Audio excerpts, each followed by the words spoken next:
हजरात मौजूद हैं, स्टेज पर भी और सामने भी। कुरान और हदीस ये कहते हैं कि बहुत ही बड़ा अखलाकी जुर्म है झूठ बोलना।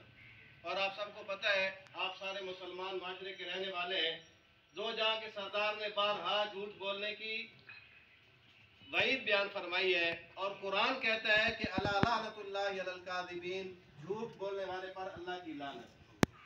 इसके बावजूद आपको ये बात उलमाए किराम ने बताई होगी, हदीस में मौजूद है कि जब आप दो जमातों के दरमियान सुलह के लिए चल रहे हो और आपको कहीं झूठ बोलना पड़ जाए तो झूठ बोल देना। एक तरफ शरीयत कह रही है कि झूठ पर अल्लाह की लानत है, कुरान कह रहा है।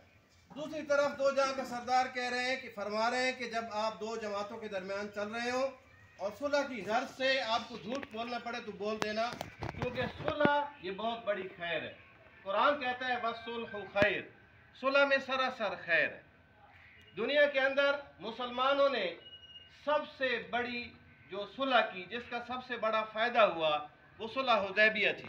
आप सारे कुरान मजीद का ये वाक़या जानते हैं, मानते सुनते हैं। हुआ यूँ कि इस वाक़े के अंदर दुनिया की सबसे सच्ची और पाकीज़ा जमात मौजूद थी, यानी दो जहां के सरदार की जमात और सहाबा इकराम। दुनिया की तारीख इस बात पर मुत्तफ़िक है कि ये सारे बेकसूर थे और इनके साथ सरासर ज़्यादती हुई। इसके बावजूद जब सुलह हुई है तो दो जहां के सरदार ने मुशरिकीन मक्का की सारी शराइत मानी, जो शर्तें गलत भी थी और मौके की मुनासिब भी न थी। लेकिन हुजूर अलैहिस्सलाम के सहाबा भी गुस्सा कर रहे थे कि हम ये कैसी शराइत मान रहे हैं जो बिल्कुल सरासर गलत है। लेकिन हुजूर फरमा रहे थे कि ऐ उमर खामोश हो जा, सुलह होने दे। इसलिए कि दो जहां के सरदार रहती दुनिया तक आने वाले इंसानों को ये सबक देना चाहते थे कि मैं आमना का लाल, मक्के का दुर्रे यतीम, दो जहां का सरदार, जन्नत का चाबी बरदार, लोगों को जोड़ने के लिए आया हूँ, लोगों को मुत्तहिद करने के लिए आया हूँ। इसलिए हुजूर अलैहिस्सलातु वस्सलाम ने बज़ाहिर इंतहाई ऐसी शराइत जो कि बिल्कुल हुजूर अलैहिस्सलातु वस्सलाम के मजमा के खिलाफ थी और इनके साथ सरासर ज्यादती हो रही थी, इसके बावजूद इसलिए मान ली कि सुलह में खैर है।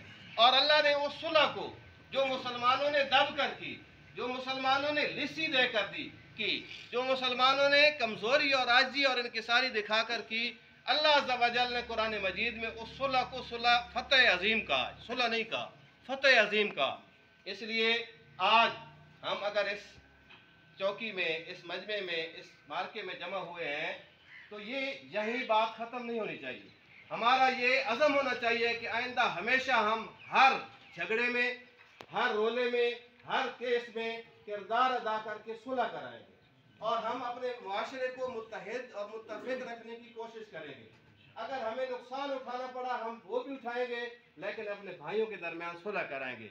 आज भी हमारी अपने भाइयों के साथ इन्नमल मुअमिनूना इख़्वा वाला मामला है और हमेशा असी जिसले सारे निके आए हो तो भैन भरा आप भिड़ने न हो, हाँ भी असड़े भैन भरा फिरने तो भैन भरावाना आप रौला पै वैना, लेकिन वक्त बाद उनजा शीरो शकर होने।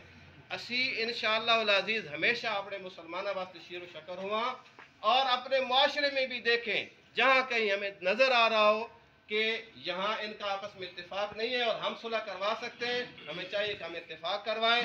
हमेशा हुजूर अलैहिस्सलातु वस्सलाम की सुन्नत पर और सहाबा की सुन्नत पर चलने वाला गिरोह जो होता है वही होता है जो दबकर आजी और इंकिसारी के साथ सुलह करे।